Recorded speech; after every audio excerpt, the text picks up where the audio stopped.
واحدة فيها تلت آثار العالم. القاهرة هي عاصمة مصر حاليا، لكن ايه رأيكم لو نرجع بالزمن ونشوف العاصمة عند أجدادنا في طيبة كانت عاملة ازاي؟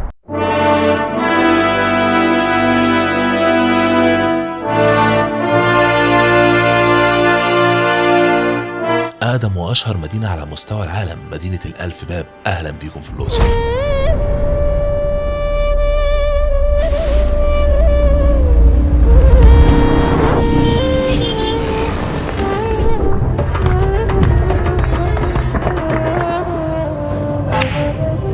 الأماكن اللي صورناها في الأقصر كتير، وعلشان كده هنقسمها على أكتر من حلقة. في حلقة النهاردة هنزور الكرنك أو مجمع معابد الكرنك، المكان اللي كل الناس بتجيله من كل مكان في العالم. هنشوف البحيرة المقدسة اللي عمرها ما بتجف ديت، واللي منسوب المية بتاعها ما بيتغيرش، واللي كان بيستخدمها الكهنة علشان يتطهروا فيها ويتربى فيها البط، واللي حديثا حاولوا يوصلوا للمصادر اللي بتمدها بالمية لكن ما وصلوش لحاجة. كمان هنشوف الجعران المقدس دوت، وهنشوف الحياة الليلية في الأقصر عاملة ازاي، الشوارع والأسواق، وكمان تاكل فين لو حبيت تاكل.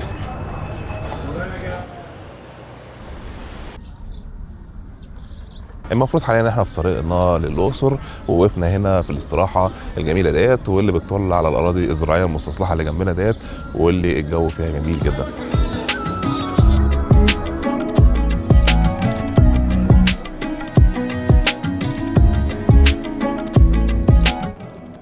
اتفاجئت ان مكان حكومي زي دوت يبقى كانه فندق بالشكل دوت. الاقامه في رحلتنا هنا في الاقصر كانت في المدينه الشبابيه الدوليه هنا. المكان اللي بيعتبر كان مفاجاه ليا ان يكون في حاجه بالمستوى دوت وتكون تابعه للدوله. ده بيكون شكل الغرف من جوه، واللي بتكون طبعا مكيفه. الغرف كمان بتطل على الفيو دوت، واللي هتستمتع بيه جدا خاصه وقت الغروب اللي بيكون من الناحيه ديت. الاقامه طبعا زي اسوان بتكون شامله 3 وجبات، مستوى الاكل كويس ومتنوع كمان.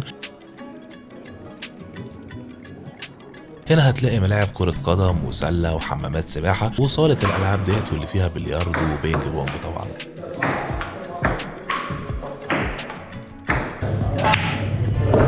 تخيل ترجع بالزمن وتشوف عاصمة مصر طيبة كانت عاملة ازاي. أول يوم كالعادة زي أسوان بيكون خفيف، اتغدينا ورحنا نزور معبد الكرنك لكن بالليل، وده علشان نحضر واحد من أجمل العروض، وهو عرض الصوت والضوء اللي بيحكي تاريخ الأقصر أو طيبة العاصمة القديمة لمصر. العرض هنا زي ما واضح من اسمه بيكون أضواء بتطفي وبتنور على كل أجزاء المعبد، مع أصوات رائعة بتحكي تاريخ المدينة ديت. أثناء العرض بتتحرك داخل كل جزء من أجزاء المعبد، وبتقف في كل مكان شوية تسمع وتتفرج على فصول التاريخ وهي بتتحكي قدامك، لحد ما بتوصل للمدرجات ديت واللي موجود قدامها البحيرة المقدسة ديت. وهنا بتكمل العرض وانت قاعد. العرض جميل جدا. سعر التذكرة بيكون 100 جنيه للمصريين، لكن طبعا ما دفعناش التذكرة لانها كانت مشمولة في الرحلة طبعا. ها هنا يبتدئ التاريخ.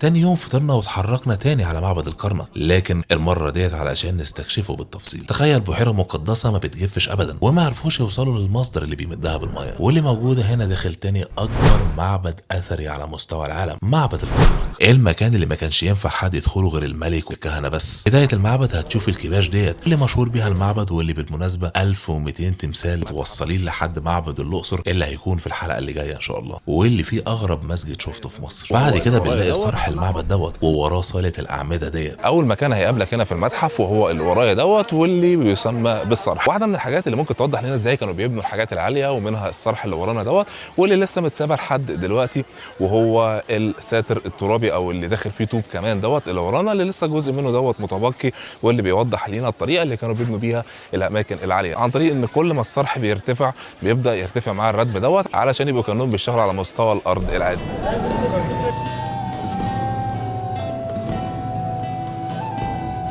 احنا حاليا في وسط المعبد عند الصرح الأعمدة، المكان اللي فيه 134 عمود، ومش عمود عالي، احنا بنتكلم عن عمود ارتفاعه 24 متر، يعني بنتكلم مثلا عن عمارة 8 ادوار في عمود ولسه موجود لحد دلوقتي. وانت موجود هنا هتكون مذهول من حجم وارتفاع الأعمدة، وازاي صمدت طول الوقت ده كله علشان نيجي في الوقت دوت ونلاقيها لسه موجودة ونتفرج على العظمة دي. المكان المشهور واللي كل الناس من كل حتة في العالم بيجوا علشان يتفرجوا على المعجزة الهندسية ديت ويتصوروا معاها. العواميد مرتفعة جدا، فوقيها دعامات الواحدة منها بتزن 70 طن، ولسه واقفة لحد دلوقتي زي ما هي من آلاف السنين. لكن ايه حكايه البحيره المقدسه سر الفراعنه الخفي اللي موجوده هنا في معبد الكرنك واللي ما بتجفش ابدا؟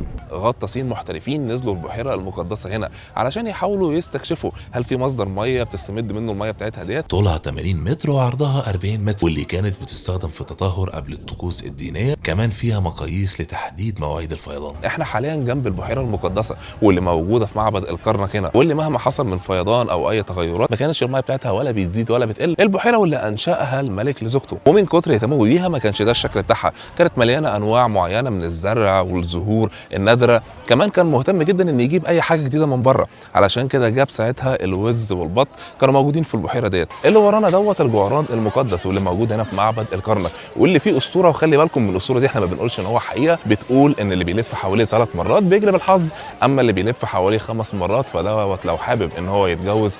اما طبعا لو واحده حابه ان هي تحمل او تخلف فبتلف حواليه 7 مرات. الاهم طبعا ان حتى لو اي حاجه زي كده بهزار ما تحاولش تشارك فيها، علشان ما تبقاش بتدعم حاجه ليها علاقه بالشرك بالله. لما تكون في الاقصر اوعى تفوت فرصه انك تتفرج على الجمال ده بالليل وتركب الحنطور. هنا كمان هتلاقي كورنيش الاقصر واللي كله حياه وحركه، سواء في المحلات والمطاعم الجديده اللي في الممشى السياحي هنا او في الاسواق والبازارات والشوارع القديمه. كمان ما تنساش تركب الحنطور واللي بيبدا من 10 جنيه للفرد. هتستمتع جدا فيه وانت شايف كل حاجه حواليك وبتتمشى في شوارع الاقصر وبتتفرج على المعابد والنيل والناس وهم حواليك. الاقصر بالليل مختلفه والاجواء ساحره. المعابد والاثار وهم منورين بالليل هتحس انك بتتفرج على معالم تانية غير اللي موجوده بالنهار. لكن لو انت في الاقصر وحابب تاكل اكله بسعر معقول وطعمها كويس، تاكل فين؟ لو موجود في الاقصر هنا ومحتاج تاكل مشويات فشارع المحطه اللي هو قريب من معبد الاقصر، وهنا طبعا جنبنا محطه القطر هتلاقي الراجل الجميل دوت واللي بيعمل مشويات اسعارها كويسه. رغيف الكفته عنده هنا سعره 20 جنيه، اما الكباب فسعره 40 جنيه. هنا عند عبده الراجل الجميل دوت واللي عنده كل حاجه سواء كفته او كباب او حواوشي. هنا بيبدا يحضر الاكل ليك، وعلى ما يستوي الاكل هتستمتع بالشوي اللي هتحس كانك مشارك فيه. طلبنا حواوشي وكباب وكفته، الاكل طعمه كويس ومتوسط سعر السندوتش من 20 ل 30 جنيه، وممكن تقعد تاكل عنده على الترابيزات او تاخد الاكل معاك.